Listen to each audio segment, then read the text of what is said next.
I call the member for Leppington. Thank you, Speaker. Fixing the housing crisis is a top priority for this government, but it didn't begin in March 2023 when we were elected. It was predicted, it was preventable, and it's the direct result of decades of inaction by state and federal Liberals. In 2004, the Howard government was warned loud and clear that housing affordability was slipping out of the reach for many working Australians.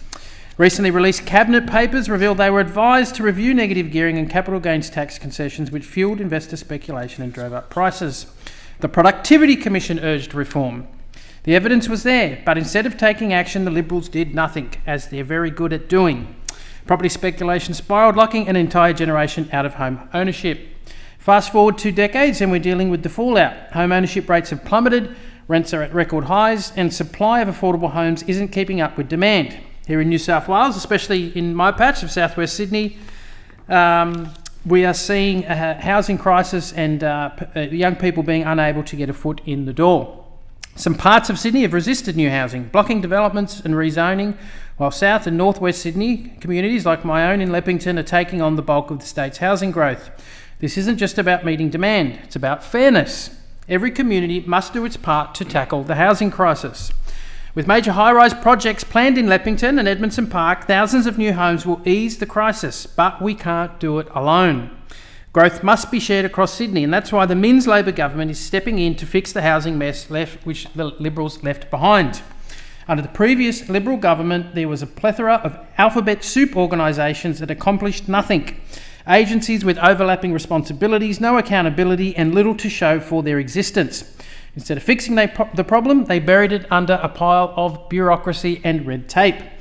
That's why we've established the New South Wales Housing Delivery Authority, a single focused agency with the power to fast-track approvals for major housing projects. The HDA is cutting through red tape and delivering more homes near transport, schools and jobs so people can get where they need to go without relying on cars. That means higher density housing near train stations, in areas like Leppington and Edmondson Park, and perhaps along the new $1 billion 15th Avenue Transit Corridor, which will make life easier for commuters and families. We're also fixing social and affordable housing after years of neglect. We're partnering with community housing providers to build thousands of new affordable homes. These won't just be numbers on a spreadsheet, they'll be real homes for real people close to services, jobs and, of course, transport.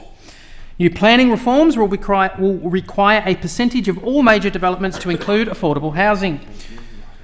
No more unchecked luxury developments pricing out local families. We're making sure communities remain diverse and they remain inclusive. Under the Liberals, renters were treated as an afterthought. Rents soared while protection stayed weak and got weaker. Now families will not be forced out just so landlords can charge more. We're also rolling out a portable bond scheme, meaning renters won't need to scrape together thousands of dollars every time they move.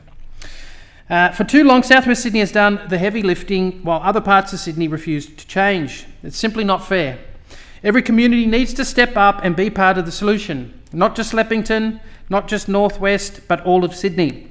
That's why we're ensuring new housing targets are met across all of Sydney. The HDA is working with councils to identify underutilised land and fast-track approvals in high opportunity areas. It's also why we're ensuring state-owned land, like underused government buildings and sites, are repurposed for housing where appropriate.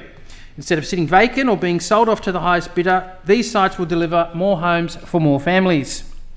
The Liberals had plenty of chances to fix this current crisis. Instead, at both the state and federal level, they were asleep at the wheel. They let house prices spiral, cut funding to social housing, and created layers of bureaucratic agencies that employed plenty of their mates but did little else. Instead of tackling the problem, they made it worse. They oversaw years of stagnation, where housing approval slowed, infrastructure didn't keep pace, and investors were given free rein where families were left behind. The Minns Labor government is fixing this mess. It's cutting red tape and making the housing market fairer and more sustainable. Because having a place to call a home isn't a privilege, it's a basic right. We're making sure everyone has a fair shot at finding a home they can afford.